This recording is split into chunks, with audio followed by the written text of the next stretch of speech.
Hey everyone, it's me, Janome Man, aka Michael Smith, and welcome to my cutting room, aka laundry room.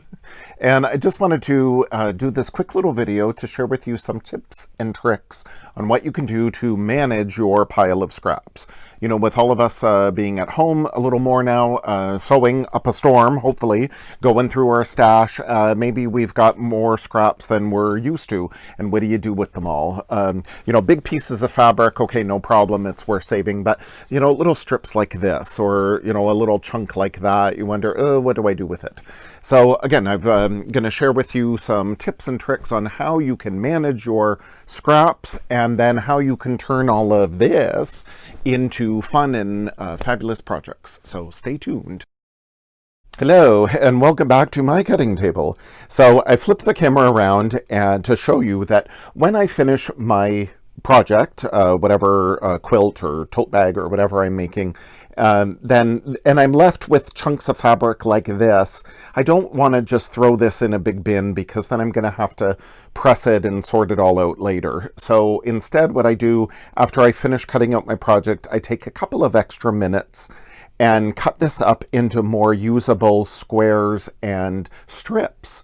Or if I don't do it right at that moment, then I'll do this on, like, let's say a Saturday where I want to be productive, but I don't really want to sit at the sewing machine, or it's late at night and I want to do something, but I don't really want to take the time and think too much. So this is a great project to help bust up all those scraps and again, use them, cut them into more usable strips and squares that will inspire you to make other projects.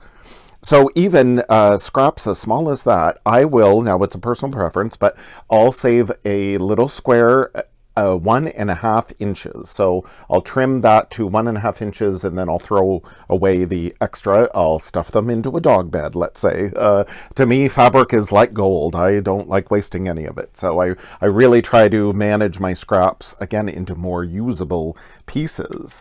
So over here, this is what my cutting table ends up looking like. I start making the biggest squares possible. So this is a 6-inch square, and I just use my 6-inch square up ruler and cut around all 4 sides. Then I go down to 5 inches. So there I've made my own charm square pack, basically, of 5-inch squares, and then I'll go down to like 4 inches, 3 inches, 2 inches, again, even down to our little 1.5 inches. Now these are great when I do like postage stamp quilts that finish at 1 inch, but they start as 1.5. So anything smaller than that, then yes, I will again stuff in my dog bed and get rid of. Strips, it's pretty much the same. I'll go down to 1.5 inch strips. Then I'll do 2-inch strips, then 2.5. Of course, I prefer the most, because then I've got them for my own jelly rolls, basically. So that's perfect if I want to make my own jelly roll rug. And then I'll even cut up my scraps of batting to be the same. I've got 2 inches there if I want to do a more narrow jelly roll rug. Or then I also trim my batting into squares. And here's my 2.5 inch strips. I have a whole bag of them over here that I collect. And using this fusible batting tape, then I can put those layers of batting together. Again, great for a jelly roll rug, or great if I'm going to make some tote bags.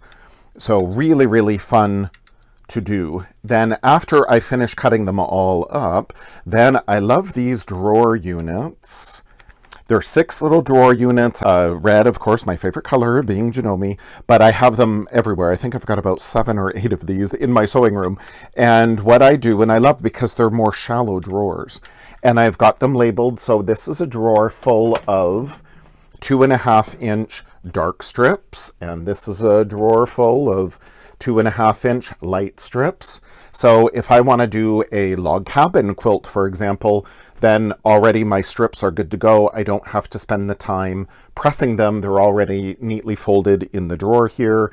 Or again, if I do press them, it's a quick little touch up on the iron. Again, great if I want to do jelly roll rugs. Or again, here's my drawer full of 5-inch squares. So I've got my own charm square basically, or if I have a charm square pack already and if I need to supplement it, then I know I already have my 5-inch squares here good to go, and I can just sort through this pile for applicable fabrics later.